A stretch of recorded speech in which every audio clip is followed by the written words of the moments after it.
दोस्तों, हिमाचल प्रदेश का क्या होगा?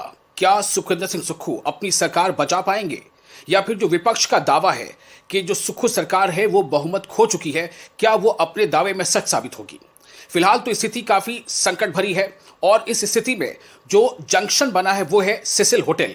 जी हाँ, शिमला में जो सिसिल होटल है, उस होटल में हिमाचल प्रदेश के कांग्रेस के तमाम बड़े लीडर, जिसमें खुद मुख्यमंत्री भी शामिल हैं, और साथ ही साथ जो कांग्रेस प्रभारी है राजू शुक्ला, और जो ऑब्जर्वर बनाए गए हैं भूपेंद्र सिंह हुड्डा और डीके शिव कुमार, ये तमाम लोग वहां पहुंच चुके हैं। वहां प्रतिभा सिंह भी पहुंच चुकी हैं और विक्रमादित्य सिंह भी पहुंच चुके हैं, जिन्होंने इस्तीफे की पेशकश की थी। हालांकि मुख्यमंत्री सुक्खू ने कहा कि वो इस्तीफा स्वीकार नहीं करेंगे। तो ये सिसिल जंक्शन में क्या कुछ होता है, इस पर सबकी निगाहें लिखी हुई हैं कि आखिर सिसिल में ऐसी क्या बात होती है, कौन सा मंत्र जो है वो वहां पर फाइनल किया जाएगा और कौन सी स्ट्रैटेजी अपनाई जाएगी। क्योंकि सुखविंदर सिंह सुक्खू ये कह चुके हैं कि सरकार जो है पूरी मजबूती के साथ है, और जो राजू शुक्ला वो भी कह चुके हैं सरकार स्थिर है। इस पर